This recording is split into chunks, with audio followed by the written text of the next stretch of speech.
আমি একবার আমার এক আত্মীয় বাড়ি আছে আগরতলা, আমার আপন খালাম্মার বাড়ি আগরতলা। খালাম্মার বাড়িতে যাওয়ার পরে আমার খালাতো বোনের জামাই, আমার দুলাভাই, উনি আমার সাথে বিতর্ক লাগলো যে হিন্দু ধর্ম হইল প্রাচীন ধর্ম, সনাতন ধর্ম, মুসলমান ধর্ম কদিন হয়েছে, বুঝছেন না? তা আমি বললাম না, ভারতের ধর্ম হিন্দু ধর্ম হইল কদিন হয়েছে, মুসলমান ধর্ম হইল আগে। উনি বলল প্রমাণ কি? আমি বললাম প্রমাণ হইল ভারতবর্ষ হিন্দুস্তান বলতে শ্রীলঙ্কা, নেপাল, ভুটান, মায়ানমার, বাংলাদেশ, পাকিস্তান সবটা মিলে ছিল ভারত। ঠিক না বেঠিক? সবটা মিলে ছিল কি ভারত বা হিন্দুস্তান। মহান রব্বে কারিমের অসংখ্য শুকরিয়া যে আল্লাহ আমাদেরকে পৃথিবীর সর্বশ্রেষ্ঠ জায়গা আল্লাহর ঘর মসজিদে জান্নাতের পরিবেশে উম্মতের হযরত উলামায়ে কেরামের জবান থেকে কিছু দ্বীনি কথা শুনবো, আমল করবো এই নিয়তে রব্বে কারিম যে আমাদেরকে আসার বসার সুযোগটুকু করে দিয়েছেন, এই জন্য কালিমাতুল শুকর আদায় করে আলহামদুলিল্লাহ।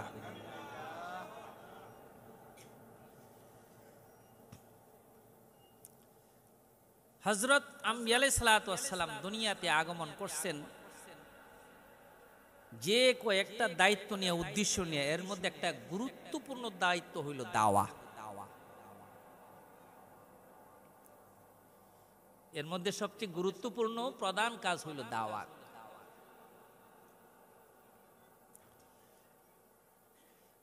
সর্বপ্রথম রহমতে আলম নবীর কাছে যখন এই আয়াত নাযিল হইল, আনজির আশিরাতাকাল আকরাবিন, হে নবী আপনি আপনার নিকটতম যারা আছে তাদের আপনি দ্বীনের দাওয়াত দেন, আল্লাহর বই দেখান। তখন রহমতে আলম নবী কুরাইশদের সমস্ত গোত্রদেরকে ডাইকা সফা পাহাড়ের পাদদেশে সবারই জমাইলেন। জমানের পরে নবী করিম সাল্লাল্লাহু আলাইহি ওয়াসাল্লাম উনাদের কাছ থেকে একটা অঙ্গীকার নিলেন। অঙ্গীকার নিলেন যে আমি যদি বলি পাহাড়ের অপর পাশে শত্রু বাহিনী আছে, পাহাড়ের অপর দিকটা তোমরা তো দেখো না, তোমরা আমার সামনে শত্রু বাহিনী আছে যারা তোমাদের আক্রমণ করবে, তোমরা কি বিশ্বাস করবে? মক্কার সকল শ্রেণীর মানুষ এক বাক্যে জবাব দিল, আপনি হইলেন আলামিন সাদেক মাজদুক, আপনার মতো সত্যবাদী, আপনার মতো আমানতদার এই মক্কার জমিনে আর কোন মা এমন পবিত্র সন্তান জন্ম দেয় নাই, নিঃসন্দেহে আমরা আপনার কথা বিশ্বাস করব। তখন রহমতে আলম নবী ওনাদের দাওয়াত দিলেন যে আল্লাহ তাআলা আমাকে নবী বানাইয়া তোমাদের মধ্যে প্রেরণ করছে, তোমরা ইয়া আইয়ুহান নাস কুলু লা ইলাহা ইল্লাল্লাহ তুফলিহুন, তোমরা যদি বলো আল্লাহ তাআলা ছাড়া আর কোনো মাবুদ নাই, এই কালিমা যদি তোমরা পড়ো তাইলে তোমরা কামিয়াব হয়ে যাবে, সফল কাম হয়ে যাবে। তখন মক্কার কাফেরেরা, মক্কার এলিট ছিলেন যারা ছিল, তারা তো নবীজির এই কালিমার দাওয়াতকে মানলই না, বরং নবীজির আপন চাচা আবুল আহাব সর্বপ্রথম রহমতে আলম নবীর দাওয়াতকে বলো তাব্বান লাকা লিহাযা দাওয়াতানা, তুমি ধ্বংস এই জন্য বুঝি আমাদের ডাকছো, আমরা দেব দেবীর পূজা ছাইরা দিয়া এক আল্লাহর ইবাদত বন্দেগী করব, এই জন্য বুঝি আমাদের ডাকছো, তুমি ধ্বংস হও। আল্লাহর নবীকে যখন নাকি বদদুয়া দিল, আসমানের মালিক আল্লাহ সাথে সাথে তার এই বদদুয়ার জবাবে আল্লাহ তাআলা পাঠাই দিলেন তাব্বাত ইয়াদা আবি লাহাব, আমার নবী ধ্বংস হবে না, আবি লাহাব তুমি ধ্বংস হও। পরবর্তীকালে দেখা গেছে আবু লাহাব যখন প্লেগ রোগ হইয়া মৃত্যুবরণ করলো, তারে দাফন করার মতো মক্কার কোনো মানুষ ছিল না, তার 3 ছেলের মধ্যে কেউ দাফন করতেও যায় নাই, কারণ প্লেগ রোগটা তারা বিশ্বাস করতো সোয়াসে রোগ, গেলে অন্যরা আক্রান্ত হয়ে যাবে, এই জন্য তার লাশ দাফন করা 3 দিন পর্যন্ত লাশ জমিনের উপরে ছিল। 3 দিন পরে তার সন্তানরা যখন মানুষ বিভিন্নভাবে বর্তসনা দেওয়া আরম্ভ করলো, তখন হাফসি গুলাম রে বলল, আমার বাবার লাশটারে তোরা দাফনের ব্যবস্থা কর। দূরে গর্ত করে সেইরা বাঁশ দিয়া ধাক্কাইয়া তারে দাফন করলো। কেন? আল্লাহ তাআলা সাথে সাথে যে আয়াত নাজিল করেছিল, ধ্বংস হোক, এই ধ্বংসটা আবুল আহাবের কপালে গিয়া লাগছে।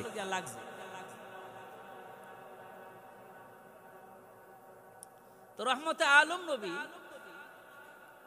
এরপর থেকে দাওয়াতের কাজ নবীজি আরম্ভ করলেন। নবীজি যখন নাকি দাওয়াতের কাজ আরম্ভ করলেন, সর্বপ্রথম নবীজি দাওয়াতের কাজ আরম্ভ করলেন বিভিন্ন জায়গায়। তারপরে দেখলেন হজের মাঠে সারা পৃথিবী থেকে মানুষ সেখানে জমা হয়।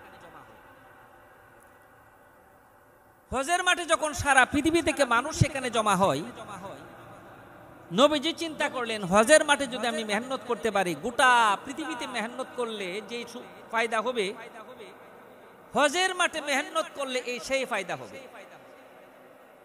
সেই ধারাবাহিকতায়, সেই চিন্তা চেতনায় নবীজি হজের মাঠে, মিনার মাঠে নবীজি সর্বপ্রথম দাওয়াতের কাজ আরম্ভ করলেন। আল্লাহর মেহেরবানিতে নবীজি প্রথম বছর যখন হজের মাঠে মেহনত আরম্ভ করে দিলেন, মদিনার 6 জন লোক নবীজির হাতে সর্বপ্রথম তারা মুসলমান হইল।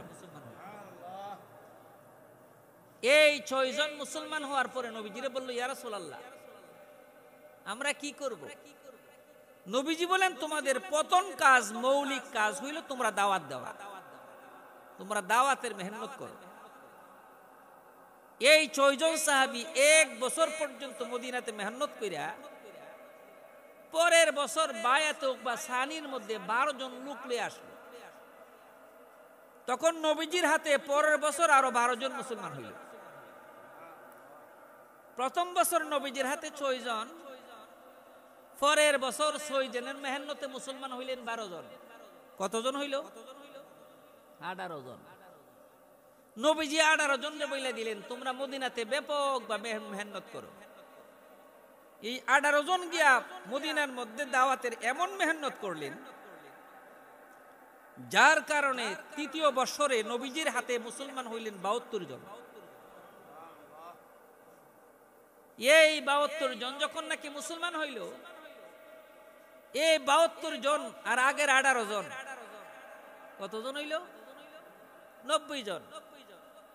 তারা মিল্লা নবীজির বলল, ইয়া রাসূলুল্লাহ, আমরা মক্কাতে প্রতি বছর হজ করতে আসি। মক্কার কাফেররা আপনার বিরুদ্ধে বিভিন্ন কথা বলে, আপনাকে পাগল বলে।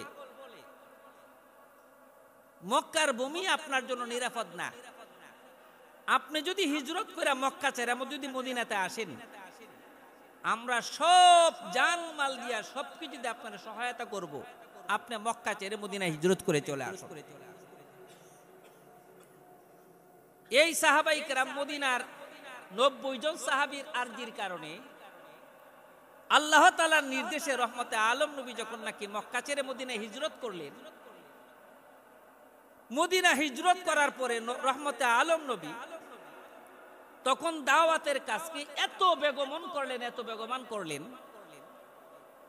নবী করিম সাল্লাল্লাহু আলাইহি ওয়াসাল্লাম মদিনাতে বৈশা যখন নাকি মদিনা হিসাবে নবীজন রাষ্ট্র হিসাবে ঘোষণা করে দিলেন, তখন মদিনার রাষ্ট্রপতি ছিলেন রহমতে আলম নবী। মদিনার রাষ্ট্রপতি হওয়ার পরে নবীজি প্রায় 120টা রাষ্ট্রের মধ্যে কাহার মতে দূত পাঠাইয়া, কোনখানো চিঠি লেখা, প্রায় 120টা রাষ্ট্রের মধ্যে নবী করিম সাল্লাল্লাহু আলাইহি ওয়াসাল্লাম দাওয়াতি কাজ পরিচালনা করছেন। এর মধ্যে কোন কোন রাষ্ট্রপতি তারা মুসলমান হয়েছে, কেউ কেউ নবীজির সাথে যুদ্ধের কথা বলছে, কেউ কেউ মুসলমান হয় নাই। কিন্তু রহমতে আলম নবী বিরামহীন ভাবে দাওয়াতের কাজ করে গেছেন। আমাদের ভারতবর্ষের জন্য বিরাট বড় একটা সুসংবাদ হলো, ভারতবর্ষের বর্তমান দক্ষিণ পূর্ব এশিয়ার মধ্যে সবচেয়ে বড় আলেম আল্লামা তকি উসমানী হাফিজাহুল্লাহ, উনি উনার এক কিতাব আছে জাহানদিদা। উনি সারা পৃথিবী 2 বার ভ্রমণ করছে। পাকিস্তানের চিফ জাস্টিস, প্রধান বিচারপতি, বর্তমান এশিয়া মহাদেশের মধ্যে সবচেয়ে বড় যিনি আলেম, উনি উনার কিতাবে লেখেন যে মদিনা ইসলাম যাওয়ার আগে আমাদের ভারতবর্ষের মধ্যে ইসলাম আইছে। সুবহানাল্লাহ বলবেন না? মদিনা ইসলাম যাওয়ার আগে ভারতবর্ষে ইসলাম আসছে। উনি ওনার তারিখের কিতাবের মধ্যে উনি প্রমাণ করছে নবীজির একটা মুজিজা ছিল শাকুল কামার, নবী চন্দ্ররে 2 টুকরা করছে। এই ঘটনা আপনারা জানেন না? চাঁদ যখন 2 টুকরা হইয়া একটা জাবালে কুবাইস মধ্যে পড়ে গেল, আর একটা টুকরা জাবালে ওমরের মধ্যে পড়ল। আসর থেকে মাগরিবের যে সময় 1 ঘন্টা বা 2 ঘন্টা সময় যতটুকু, চন্দ্র 2টা ততক্ষণ পর্যন্ত পূর্ণিমার চাঁদ 2 টুকরা হয়ে 2টা পাহাড়ের মধ্যে পড়ে নিল। আপনারা কি মনে করেন পূর্ণিমার চাঁদরা যদি 2 টুকরা হয়ে জমিনে পড়ে যায়, এটা স্বাভাবিক ঘটনা না অস্বাভাবিক? এটা দুনিয়ার একজন মানুষ দেখবো না সারা পৃথিবীর মানুষ দেখবো? সারা পৃথিবীর মানুষ দেখবো। ভারতবর্ষের একজন জমিদার, ভারতবর্ষের একজন বাদশাহ, উনি দেখলো চাঁদ 2 টুকরা হইয়া সেরা জমিনের মধ্যে পড়ে গেল। আবার 1-2 ঘন্টা পরে আসর থেকে মাগরিবের যে সময়, ওই সময় পর্যন্ত পুনরায় আবার চাঁদরা আবার একত্রিত হয়ে গেল। স্বাভাবিক ঘটনা না অস্বাভাবিক? অস্বাভাবিক ঘটনা। এই ভারতবর্ষের বাদশাহ তৎকালীন যারা নাকি জ্যোতিষী ছিল তাদের ডাকলো। জ্যোতিষীদের ডাককে সেরা বলল, ও জ্যোতিষীরা, সাউন্ডটা কমাই দিব। জ্যোতিষীরা বলতে লাগলো, চাঁদ যে 2 টুকরা হইয়া পড়ে যাবে, আমাদের আগের কিতাবের মধ্যে আমরা পাইছি শেষ অবতার, শেষ নবী যখন আগমন করবেন, ওনার একটা মুজিজা হবে চন্দ্র 2 টুকরা করবে। আমাদের মনে হয় শেষ নবী আরবের মধ্যে আগমন করে ফেলছে, যার কারণে ওনার মুজিজা আত্মপ্রকাশ করছে। এই ঘটনা শোনার পরে ভারতের এই জমিদার বলল, তাইলে এই সৌভাগ্য সর্বপ্রথম আমার কপালে আমি লালন করতে চাই।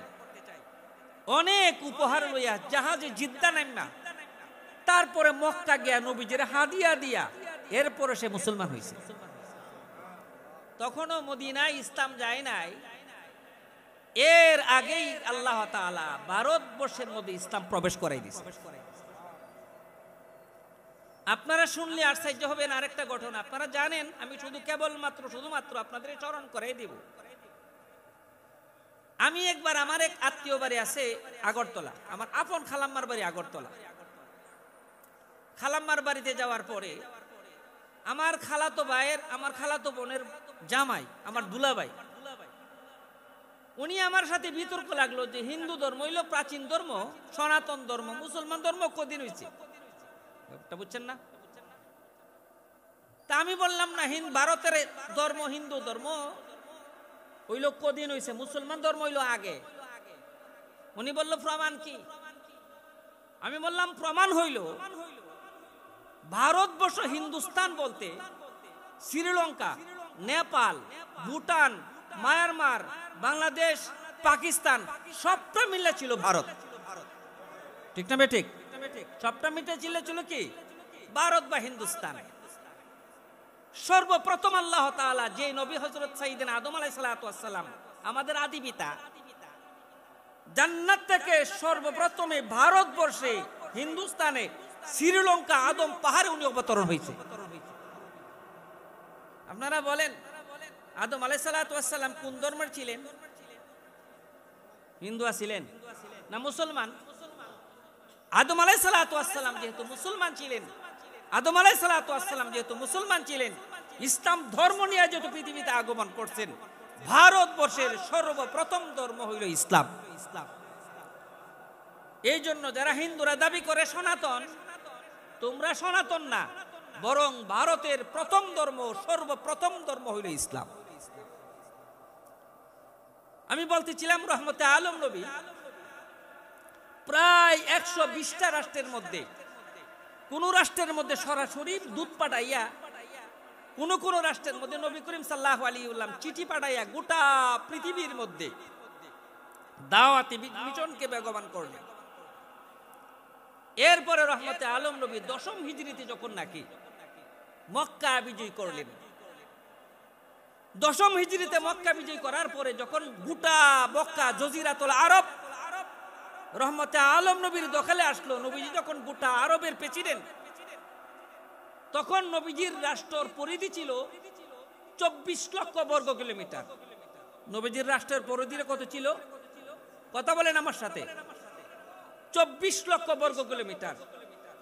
পরবর্তীকালে সেটা বাড়তে বাড়তে বাড়তে বাড়তে ফারুক আজম হযরত উমর রাদিয়াল্লাহু আনহু আমলে 66 লক্ষ বর্গ কিলোমিটার পর্যন্ত ইসলামী রাষ্ট্রের রাজত্বটা ছিল। বর্তমান বাংলাদেশের প্রায় 150 রাষ্ট্রের সমান। কতটা রাষ্ট্রের সমান? বাংলাদেশের সমান এরকম 150 রাষ্ট্রের সমান রাষ্ট্রের রাষ্ট্রপ্রধান ছিলেন হযরতে ফারুক উমর রাদিয়াল্লাহু তাআলা। হযরত রহমতে আলম নবী যখন নাকি জজিরাতুল আরবের মিডল ইস্টের বাদশা নবী যখন হইলেন, তখন আপনারা ঐতিহাসিক, আমি সংক্ষেপে বলতেছি, তখন রহমতে আলম নবী সমস্ত সাহাবীদের নিয়ে প্রায় 1,24,000 সাহাবায়ে কিরাম নিয়ে রহমতে আলম নবী হজ করছিলেন, যার ঐতিহাসিক দের পরিভাষায় যাকে বলে বিদায় হজ। যারে বলাই কি বলেন, যাকে কি বলা হয়? বিদায় হজ। আমি আপনাদের একটা সুন্দর একটা পরিসংখ্যক শোনাই, যেটা শুনলে আপনারা আরো আশ্চর্য হয়ে যাবেন।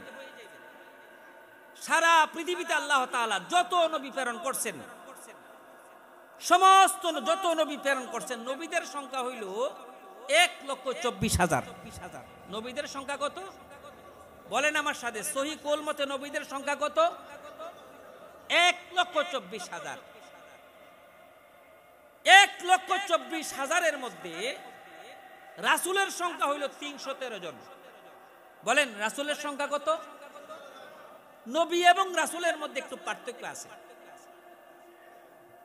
নবী সবাইরে বলা হয়, কিন্তু রাসূল বলা হয় ওই নবীকে যেই নবীর আল্লাহ তাআলা নতুন শরীয়ত এবং নতুন কিতাব জারি দিয়েছে, উনাকে বলা হয় রাসূল। উনাকে বলা হয়, বলেন উনাকে বলা হয় রাসূল। কারে বলা হয়? যারে নতুন শরীয়ত এবং নতুন কিতাব দিছে তারা বলা হয় কি? রাসূল। 1,24,000 পয়গম্বরের মধ্যে রাসূলের সংখ্যা হইল 300। বলেন রাসূলের সংখ্যা হইল 313 জন। এর মধ্যে বড় হইলেন 4 জন রাসূল। বড় কয়জন? বলেন বড় কয়জন? 4 জন রাসূল হইল শ্রেষ্ঠ, 4 জন হইল বড়। এবার আপনারা আশ্চর্য ধরনের একটা মিল পাইবেন। সারা পৃথিবীতে রাসূলের নবীদের পয়গম্বরের সংখ্যা হইল 1,24,000, আর নবীর সাহাবীর সংখ্যা হইল 1,24,000। কথা বুঝছেন না আমার? নবীর সংখ্যা কত? 1,24,000। সাহাবীদের সংখ্যা কত? 1,24,000। নবীদের মধ্যে 313 জন হইল রাসূল, আর সাহাবীদের মধ্যে বদরিন সাহাবে হইল 313 জন। মিল আছে না নাই? মিল আছে না নাই? ঠিক তদ্রূপ ভাবে নবীদের মধ্যে 4 জন হইল শ্রেষ্ঠ নবী, আর সাহাবীদের মধ্যে হইল 4 জন সাহাবী হইল খুলাফায়ে রাশিদিন, তারা হইল শ্রেষ্ঠ। মিল আছে না নাই? কত বড় মিল! সংখ্যার দিক যা 1,24,000, এটাও মিল আছে। রাসূলের সংখ্যা 313 জন, সাহাবীদের সংখ্যা, বদরিন সাহাবীর সংখ্যা 313 জন। 4 জন হইল খুলাফায়ে রাশিদিন, নবীদের মধ্যে 4 জন শ্রেষ্ঠ, সাহাবায়ে কিরামের মধ্যে 4 জন শ্রেষ্ঠ। আল্লাহ তাআলা এমন একটা ভূতপূত মিল রাখলেন, এমন মিল আর সহজে খুঁজে পাওয়া যায় না। ঠিক না ঠিক? রহমতে আলম নবী ঐতিহাসিক বিদায় হজের মাঠে লম্বা এক ভাষণ দিয়েছিলেন। সেই বিদায় হজের মাঠে আল্লাহ তাআলা আপনার গুরুত্বপূর্ণ 2টা আয়াত নাজিল করছিলেন। আল ইয়াউমা আকমালতু লাকুম দীনাকুম ওয়া আতমামতু আলাইকুম নি'মাতি ওয়া রাদিতু লাকুমুল ইসলামা দীনা। কিয়ামত পর্যন্ত আল্লাহ তাআলা ইসলাম ধর্মের প্রতি সন্তুষ্টতা, ওই দিন আল্লাহ তাআলা আয়াত নাযিল করে ঘোষণা দিয়ে দিয়েছিলেন ইসলামের প্রতি আমি রাজি আর খুশি হয়ে গেলাম। ওই দিনে রহমতে আলম নবী বিরাট এক যে ভাষণ দিয়েছিলেন, ইতিহাসের পরিভাষায় বলা হয় বিদায় হজের ভাষণ। বলেন ইতিহাসের পরিবেশে এটার কি বলা হয়? বিদায় হজের ভাষণ। এই বিদায় হজের ভাষণের মধ্যে নবীজির লম্বা ভাষণের মধ্যে যতগুলি কথা বলছিলেন, এর মধ্যে একটা গুরুত্বপূর্ণ কথা নবীজি শেষ দিকে বলছেন, ও আমার সাহাবারা, আল্লাহ তাআলা আমার উপর একটা মহান দায়িত্ব দিয়েছেন, ইয়া আইয়ুহার রাসূল বাল্লিগ, হে রাসূল আপনি তাবলীগ করেন, মা উনজিলা ইলাইকা মির রাব্বিকা, আপনার রবে যা কিছু আপনার কাছে নাজিল করছে, ওয়াইল্লাম তাফাল ফামা বাল্লাগতা রিসালাহু, যদি আপনি দাওয়াতের কাজ যথাযথভাবে পালন না করেন তাহলে আপনার নবুয়তের দায়িত্ব পালন হবে না। আপনি দায়িত্ব পালন করেন, ওয়াল্লাহু ইয়াসিমুকুম মিনান নাস, আমি আল্লাহ আমি আপনার হেফাজত করব। এই আয়াত নাজিল হওয়ার পরে রহমতে আলম নবী, এরপরে আর নবী করিম সাল্লাল্লাহু আলাইহি ওয়াসাল্লাম কি করেন নাই, আর নবীজি ওই যে ইয়া রাখতেন, বডিগার্ড রাখতেন, নবী করিম সাল্লাল্লাহু আলাইহি ওয়াসাল্লাম আর বডিগার্ড রাখেন নাই।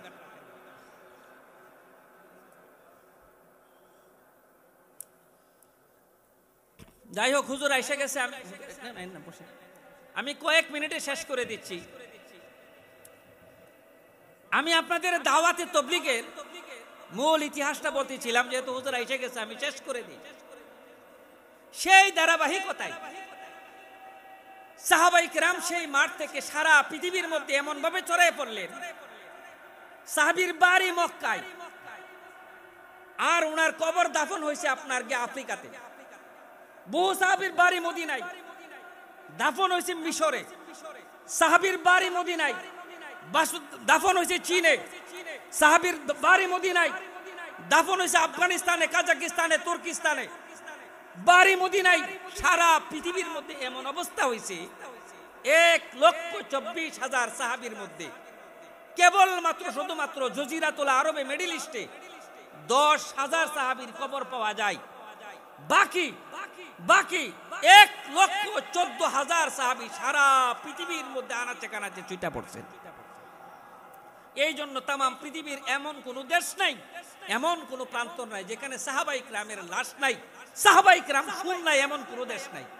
আমাদের এই মুহিউদ্দিন খান সাহেব রহমাতুল্লাহ আলাইহি প্রমাণ করছেন, আমাদের এই সোনারগাঁয়েও 2 জন সাহাবীর কবর আছে। কিন্তু যদি সাহাবীর কবরটা প্রকাশ পায়, মাজার পূজারীরা কি ধরনের পূজা করব? এই জন্য আল্লাহ তাআলা ওনাদের কবর নিশ্চিহ্ন করে দিয়েছেন। এই চীন দেশে 14 জন সাহাবীর কবর আছে, আফগানিস্তানে সাহাবীদের কবর আছে, কাজাকিস্তান, উজবেকিস্তান, তুর্কিস্তান সমস্ত সবাই সাহাবীদের কবর আছে। আর এরকম সারা পৃথিবীর মধ্যে সাহাবায়ে কেরাম এই দাওয়াতি মিশন নিয়ে সারা পৃথিবীর মধ্যে ছড়ায় পড়ছে। সেই দাওয়াতি মিশনের এই একটা বড় ফসল ছিল দাওয়াতে তাবলীগ। সেই দাওয়াতে তাবলীগ হলো উলামায়ে দেওবন্দের ফসল। আরে ঠিক না বেঠিক? দাওয়াতে তাবলীগ উলামায়ে দেওবন্দের ফসল। উলামায়ে দেওবন্দ 100 বছর পর্যন্ত মেহনত কইরা সে দাওয়াতে তাবলীগ তামাম পৃথিবীর এমন কোন প্রান্তর নাই যেখানে বর্তমানে দাওয়াতে তাবলীগের কাজ চলতেছে না। আমেরিকাতে বলেন, ব্রিটেনে বলেন, ইতালির ভ্যাটিকান সিটিতে বলেন, সারা পৃথিবীর মধ্যে এমন কোন প্রান্তর নাই দাওয়াতে তাবলীগের গাঁটটি ওলারা যেখানে মেহনত করে নাই। সেই এমন একটা মকবুল জামাত গোটা পৃথিবীতে, যেখানে হাজার হাজার মানুষ যারা খ্রিস্টান থেকে মুসলমান হইতেছে, ইহুদিদের কাছ থেকে মুসলমান হইতেছে, বৌদ্ধ ধর্ম থেকে মুসলমান হইতেছে, হিন্দু ধর্মের একজন দায়ী মুসলমানদের আল্লামা কালিম সিদ্দিকী, ওনার হাতে 5 বছরে 1.5 লক্ষ হিন্দু মুসলমান হয়েছে। দাওয়াতে তাবলীগের একটা নীরব বিপ্লব সারা পৃথিবীর মধ্যে কায়েম হয়েছে। সেই কঠিন মুহূর্তে যেখানে সারা পৃথিবীর মধ্যে কাজ চলতেছে, সেই কঠিন মুহূর্তে মৌলানা সাদ সাহেব এমন কতগুলি বিতর্কিত বক্তব্য দিয়েছে, একটা দুইটা না, 28টা। কতটা? 28টা বিতর্কিত বক্তব্য দিয়া এরপরে শেষ পর্যন্ত বারবার যখন উনাকে আহমদ লাশ সাহেব বুঝাইলো, ইব্রাহিম দেওলা বুঝাইলো, দেওবন্দ থেকে আপনার উলামায়ে কেরাম বুঝাইলো, বুঝানোর পরও যখন শুদ্ধ হয় নাই, শেষ পর্যন্ত দারুল উলুম দেওবন্দ দারুল দেওবন্দ আমাদের চেতনার বাতিঘর শেষ পর্যন্ত উনার বিরুদ্ধে ফতোয়া দিতে বাধ্য হইল। ঠিক না ঠিক? ফতোয়া দিতে বাধ্য হইল। ফতোয়া দেওয়ার কারণে গোটা পৃথিবী আজকে উম্মাহ দুই ভাগে বিভক্ত হয়ে গেছে। আমেরিকাতে আজকে দুই ভাগে বিভক্ত, ব্রিটেনে দুই ভাগে বিভক্ত, মালয়েশিয়াতে দুই ভাগে বিভক্ত, আমাদের ভারতবর্ষে প্রত্যেকটি রাষ্ট্রের মধ্যে দুই ভাগে আজকে উম্মত বিভক্ত হয়ে গেছে। ঠিক না ঠিক? আমি আজকে পরিষ্কার ভাষা আপনাদের সামনে আমি মাওলানা সাদ সাহেবকে খোলা চিঠি যে বলে মানুষ, খোলা চিঠি উদাত্ত আহ্বান জানাবো। এই জাতি আজকে দুই দলে বিভক্ত হয়ে গেছে। বড় দুঃখের সাথে বলতে হয়, আজকে সাদিয়ানি যদি মারা যায়, বহুত মানুষ জানাজার মধ্যে অংশগ্রহণ করে না। তাদের সাথে বিয়ে শাদী বন্ধ হয়ে গেছে, তাদের সাথে লেনদেন বন্ধ হয়ে গেছে। আমার ভয় হয় আলী রাদিয়াল্লাহু আনহু থেকে যখন পার্থক্য হয়ে গেছিল শিয়ারা, তখন আস্তে আস্তে আজকে শিয়াদের আলাদা মসজিদ, শিয়াদের আলাদা আজান, শিয়াদের আলাদা মাদ্রাসা। ঠিক না ঠিক? ঠিক তদ্রূপ ভাবে ইংরেজ শাসন আমলে গোলাম আহমদ কাদিয়ানি বহু সংখ্যক মুসলমান লয়ে যখন মুরতাদ হয়ে গেল, আজকে কাদিয়ানীদের মসজিদ আলাদা, কাদিয়ানীদের মাদ্রাসা আলাদা, কাদিয়ানীদের সবকিছু আলাদা। ঠিক না ঠিক? আহমদ রেজা খা রেজবি দলের যিনি প্রধান, এই রেজবি দলের প্রধান যখন নাকি উলামায়ে দেওবন্দ থেকে আলাদা হলো, তখন আস্তে আস্তে ফেতনাটা এমন ভাবে হইল, আজকে রেজবিদের মসজিদ আলাদা, রেজবিদের খানকা আলাদা, রেজবিদের মাদ্রাসা আলাদা। ঠিক না ঠিক? সাহাবো ভালো করে শুনুন, সেটা বেশি দিন দূরে নয়। উলামায়ে ইকরামের কাছ থেকে যখন দূরে সরে যেতেছে, কিছুদিন পরে দেখবেন সাদিনীদের মসজিদ আলাদা, সাদিনীদের মাদ্রাসা আলাদা, তাদের সাথে সবকিছু সম্পর্ক শেষ হয়ে যাবে। ঠিক না ঠিক? এই এত বড় একটা মকবুল জামাত আজকে টুকরা টুকরা হয়ে যেতেছে, সারা পৃথিবীর মুসলমান দুই ভাগ হয়ে গেছে। ও মাওলানা সাদ, ভবিষ্যতে এটা বিরাট একটা ফেতনা হয়ে দাঁড়াবে। সারা পৃথিবীর মানুষ চেষ্টা করলে এটা কোনোদিন সমাধান হবে না। শুধুমাত্র কেবলমাত্র আপনি 1 মিনিট, কত মিনিট, 1 মিনিট যদি আপনি বলেন আমি যেই বিভ্রান্তকর বক্তব্য দিয়েছি সেই বক্তব্যগুলি আমি উদ্ধৃত করলাম, কয় মিনিট লাগবে? 1 মিনিট। উনি যদি এক কথা বলে আমি যে বিভ্রান্তকর বক্তব্য দিয়েছি 28টা বক্তব্য, আমি এই কথাগুলি বর্জন করলাম, এই কথা ঘোষণা করলে, আর যদি বলে আমি আমরত্ব ছেড়ে দিলাম, উলামায়ে কেরামের কাছে ন্যস্ত করে দিলাম, ঘটনা শেষ কি শেষ না? বলেন শেষ কি শেষ না? সাথে সাথে সারা পৃথিবী আবার একত্রিত হয়ে যাবে। সারা বলেন মাওলানা সাদ কত মিনিট? 1 মিনিট যদি বলে আমি 28টা বক্তব্য দিয়েছি বিভ্রান্তকর, সমস্ত বক্তব্য উদ্ধৃত করলাম, আমার আমিরত্ব ছেড়ে দিলাম, আহমদুল্লাহ সাহেব, ইব্রাহিম দৌলা সাহেবদেরকে নিয়ে উলামায়ে কেরামের পরামর্শ আমি তাবলীগ চালামো, 1 মিনিটে কথা বললে গোটা পৃথিবী আবার একত্রিত হয়ে যাবে। কি বলেন, হবে কি হবে না? তাহলে এত বড় একটা উম্মাহ যদি একত্র হয়ে যায়, এই কথা বললে উনার কি দাম কমে যাইব? আরে উনার কি দাম কমে যাইব? আমাদের পরিষ্কার কথা, আমাদের পরিষ্কার কথা, ইলিয়াস রহমতুল্লাহর সাথে উলামায়ে কেরামের কোনো বিরোধ ছিল না। ইউসুফ সাহেব রহমতুল্লাহর কাছে উলামায়ে কেরামের কোনো বিরোধ ছিল না। এনামুল সাহেবের সাথে উলামায়ে কেরামের কোনো বিরোধ ছিল না। আপনার সাথে বিরোধ কেন? আপনার সাথে অতীতে বিরোধ ছিল না। আপনার সাথে বিরোধ শুধুমাত্র আপনার এই বিভ্রান্তকর বক্তব্যের জন্য। ঠিক না ঠিক? আজকে আমাদের পরিষ্কার অনেকে বলে মিল্লা করেন, আমরা মিলতে পারি না, এই জন্য সেখানে হক এবং বাতিলের মাসালা। ঠিক না ঠিক? কখনো হক বাতিলের সাথে মিশতে পারে না। এই জন্য আমার উদাত্ত আহ্বান হলো, আপনি 1 মিনিট যদি কি করতে পারেন, একটা বক্তব্য যদি ছেড়ে দিতে পারেন, তাইলে সারা পৃথিবী আবার একত্রিত হয়ে যাবে। তখন আর আমাদের মধ্যে কোনো বিবাদ থাকবে না। আমি মনে করব যে সমস্ত সাদিনী ভাইরা আছেন, আপনারা আপনার এই মাওলানা সাদকে বুঝান, সে যদি 1 মিনিট একটা বার্তা দেয়, সারা পৃথিবীর উম্মাহ আবার একত্রিত হয়ে যাবে। আমার শেষ কথা আমি আপনাদের বলি, মসজিদ সুন্দর হয়েছে, কি বলেন? মসজিদ সুন্দর হইতেছে না? আমার আগে হযরত মাওলানা আসাদ আল হাবিবি সাহেব হাফিজাহুল্লাহ আপনাদের সুন্দর করে বলছেন, উলামায়ে কেরাম আপনাদের সুপারিশ করে জান্নাতে নিয়ে যাবে। উলামায়ে কেরামের উজুর ফানি দিলে উনিও সুপারিশ করবে, বইলা গেছে না? উলামায়ে কেরাম যদি আপনার জন্য জান্নাতের এত বড় বাহক হয়, উলামায়ে কেরাম যদি ময়দানে মাঠের সুপারিশকারী হয়, উলামায়ে কেরামের দিকে তাকান আমাদের জরুরত আছে না নাই? তাহলে কি করবেন? মসজিদের বেতন যে আজ থেকে 5 বছর আগে 7,000 ছিল, 3,000-5,000 ছিল, এটাই থাকবো না বাড়ামো? কথা বলেন আপনারা। আমি এক শেষ হুজুরে বসাই রেখা কথা বলার ইচ্ছা ছিল না, বক্তব্যটা গুছাইবার জন্য বললাম।